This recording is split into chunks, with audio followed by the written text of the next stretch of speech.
Assalamualaikum warahmatullahi wabarakatuh. Perkenalkan saya Widyasari dari kelas SPS 6 2019. Baiklah, di sini saya akan menjelaskan dua materi yang berjudul Zakat dan Politik Ekonomi dalam Al-Qur'an. Di sini saya akan menjelaskan materi yang pertama, yaitu Politik Ekonomi dalam Al-Qur'an sebagaimana telah dijelaskan pada surat Yusuf ayat 47 yang berbunyi Bismillahirrahmanirrahim. Qala tazra'unna sab'a sinina da'aba wa ma hasabtum fazaruhu fi sumbulihi illa qalilan mimma ta'kulun. Yang artinya, dia berkata, agar kamu bercocok tanam 7 tahun berturut-turut sebagaimana biasa. Kemudian, apa yang kamu tuai hendaklah kamu biarkan di tangkainya, kecuali sedikit untuk kamu makan. Tafsir Quran Surat Yusuf ayat 47, Yusuf berkata kepada penanyanya soal mimpi raja tersebut. Tafsir mimpi ini adalah bahwa hendaklah kalian menanam selama 7 tahun berturut-turut dengan tekun agar hasil panen menjadi melimpah. Lalu hasil panen yang kalian hasilkan dari setiap kali, maka simpanlah dan biarkan dalam bulir-bulirnya, supaya sempurna proses penyimpanannya dari gangguan ulat dan lebih bertahan lama, kecuali sebagian kecil saja yang kalian dari hasil biji-bijian itu. Kemudian, tafsir Al-Wajiz, yaitu Yusuf menakwilkan 7 ekor sapi yang gemuk-gemuk dan 7 butir gandum yang hijau, bahwa itu adalah masa 7 tahun yang subur. Sedangkan 7 ekor sapi betina yang kurus-kurus dan 7 bulir gandum yang kering-kering, bahwa itu merupakan masa 7 tahun penuh dengan panceklik.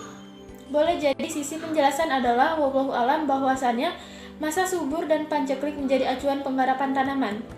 Apabila terjadi masa kesuburan, maka tanaman dan tumbuhan menjadi kuat. Pemandangannya pun indah dan hasil panennya pun banyak. Sedangkan pada masa panceklik, keadaan menjadi sebaliknya. Dahulu pada umumnya sapilah yang digunakan untuk membajak tanah dan mengairi tanaman. Bulir gandum merupakan makanan pokok paling penting dan paling utama. Dia menakwilkan demikian lantaran adanya relevansi. Dalam menafsirkan mimpi itu kepada mereka, dia memadukan antara perwakilan mimpi dengan petunjuk mengenai kebijakan yang harus mereka kerjakan dan persiapan yang mereka lakukan berupa pengelolaan hasil panen di musim subur sampai musim panceklik. Ia berkata, supaya kamu bercocok tanam 7 tahun lamanya, sebagaimana biasa, berturut-turut, maka apa yang kamu tuai dari tanaman itu hendaklah kamu tinggalkan. Kamu biarkan di bulirnya karena akan lebih menjamin keawetannya, dan akan semakin jarang diperhatikan sehingga tidak dikonsumsi, kecuali sedikit dari kamu makan. Aturlah juga kuantitas makanan kalian di musim-musim subur. Hendaklah porsinya sedikit agar simpanan kalian banyak, kemanfaatannya dan peranannya pun besar. Kemudian pada surat Yusuf ayat 48 yang berbunyi Bismillahirrahmanirrahim. Summa ya'ti min ba'di zalika sab'un sidadu ya'kulna ma qaddamtum lahunna illa qalilan mimma tusinun. Yang artinya akan datang tahun yang sangat sulit yang menghabiskan apa yang kamu simpan untuk menghadapinya, tahun sulit, kecuali dari apa bibit gandum yang kamu simpan. Tafsir Quran Surat Yusuf ayat 48, kemudian akan datang setelah itu 7 tahun yang makmur itu, 7 tahun panceklik yang amat sulit. Orang-orang memakan apa yang telah mereka simpan sebelumnya untuk menghadapinya, kecuali sedikit saja yang mereka pertahankan dan simpan untuk menjadi benih-benih tanaman. Selanjutnya, tafsir Al-Wajiz.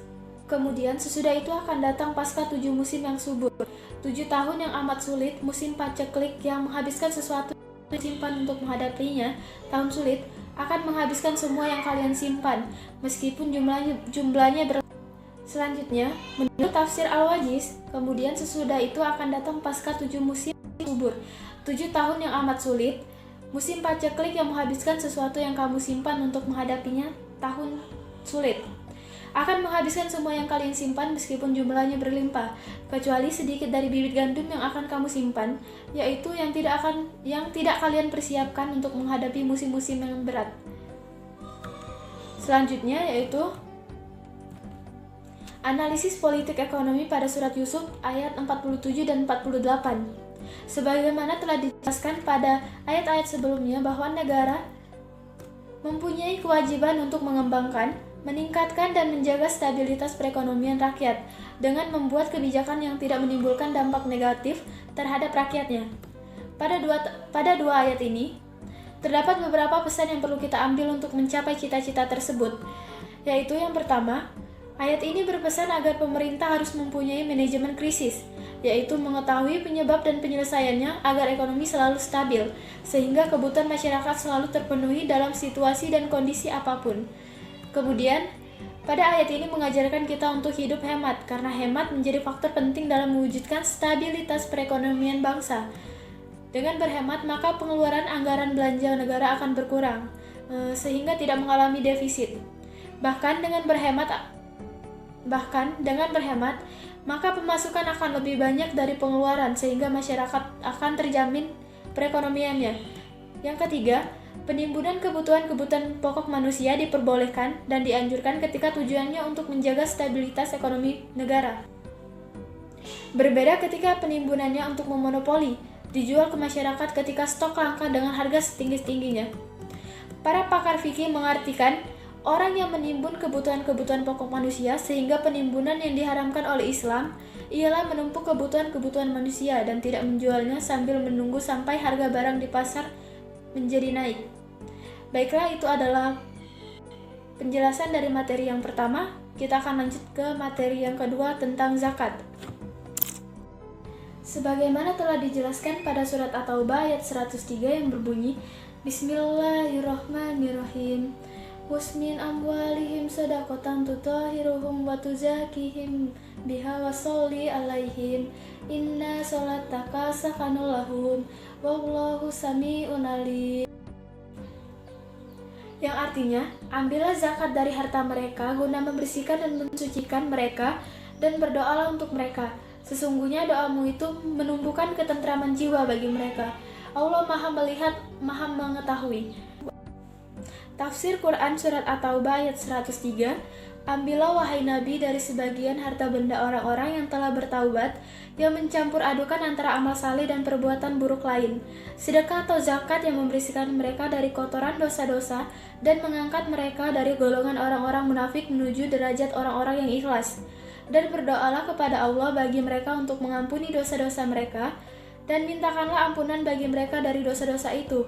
Sesungguhnya doamu dan permintaan ampunanmu akan menjadi rahmat dan ketenangan bagi mereka. Dan Allah Maha mendengar tiap-tiap doa dan ucapan, Maha mengetahui keadaan hamba-hamba dan niat, dan Dia akan memberikan balasan kepada setiap orang yang berbuat sesuai dengan perbuatannya.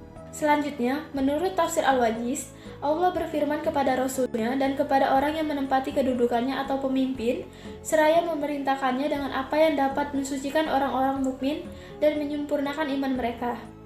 Ambillah zakat dari sebagian harta mereka, yakni zakat yang diwajibkan.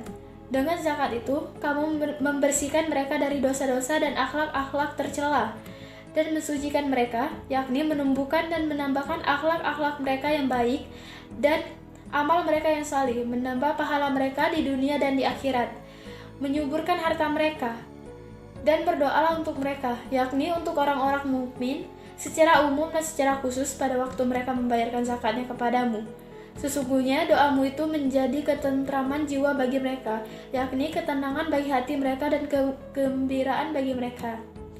Dan Allah Maha mendengar doamu dengan menerima dan mengabulkan, lagi Maha mengetahui tentang keadaan dan niat hamba-hambanya, kemudian Dia akan membalas masing-masing pelaku sesuai dengan amal dan niatnya. Nabi melaksanakan perintah Allah, memerintahkan mereka bersedekah, serta mengutus amil-amil untuk mengambilnya. Dan jika ada yang datang membawa zakatnya, maka Nabi mendoakan kebaikan untuknya dan mendoakan keberkahan atasnya.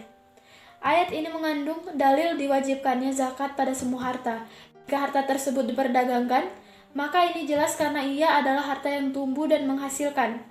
Maka termasuk keadilan jika digunakan untuk menghibur orang-orang miskin dengan menunaikan zakat yang diwajibkan Allah kepadanya. Adapun selain harta perniagaan, jika harta itu berkembang seperti biji-bijian, buah-buahan, binatang ternak yang dimiliki agar ia beranak pinak, maka ia terkenal wajib zakat. Jika tidak, maka tidak wajib zakat. Karena jika hanya sekadar untuk dimiliki, maka ia tidak sama dengan harta yang biasanya dimiliki. Jadi ia dipalingkan dari tujuan tersebut ke tujuan kepemilikan murni. Dalam ayat ini juga terkandung dalil bahwa seorang hamba tidak mungkin mensucikan dan membersihkan diri sebelum dia mengeluarkan zakat hartanya, dan tidak ada yang menggantikannya kecuali dengan membayarnya. Karena kesucian dan kebersihan bergantung kepada mengeluarkannya. Dalam ayat ini juga terkandung dalil dianjurkannya bagi imam atau wakilnya agar mendoakan orang yang berzakat dengan keberkahan, dan hendaknya doa tersebut diucapkan dengan suara keras di mana pembayar zakat itu dapat mendengarnya, sehingga dia pun tenang. Dipahami suatu faidah dari makna ayat bahwa hendaknya kita memberikan kebahagiaan kepada seorang mukmin dengan ucapan yang lembut, mendoakan kebaikan untuknya, dan hal lain semisalnya yang menyebabkan ketenangan jiwa dan ketentramannya. Hendaknya menyemangati orang yang berinfak dan melakukan amal baik dengan mendoakannya. Surat At-Taubah ayat 103 ini berkaitan dengan materi zakat yang menjelaskan salah satu cara pengampunan dosa amal buruk yang dihapus dengan beramal saleh. Demikian juga para penguasa bahwa ambil atas nama Allah Ambillah atas nama Allah Subhanahu wa Ta'ala sebagian saja dari harta mereka sebagai zakat. Apa yang engkau ambil itu membersihkan jiwa mereka dan mengembangkannya. Lalu Nabi SAW dan siapapun yang menerima zakat atau sedekah diperintahkan untuk memohon keselamatan dan kesejahteraan bagi mereka. Karena itu, lanjut ayat ini, sesungguhnya doa menjadi ketentraman jiwa bagi mereka, dan sampaikanlah mereka bahwa Allah Subhanahu wa Ta'ala Maha mendengar lagi Maha mengetahui. Penafsiran menurut tafsir Nurul Quran, ayat suci ini menunjukkan pada salah satu dari peraturan perintah penting dalam Islam, yaitu zakat. Sebagai sebuah hukum umum, ayat ini memberitahukan kepada Rasulullah SAW untuk mengambil zakat dari harta kekayaan masyarakat Muslim. Ayat mengatakan ambillah zakat dari harta kekayaan mereka.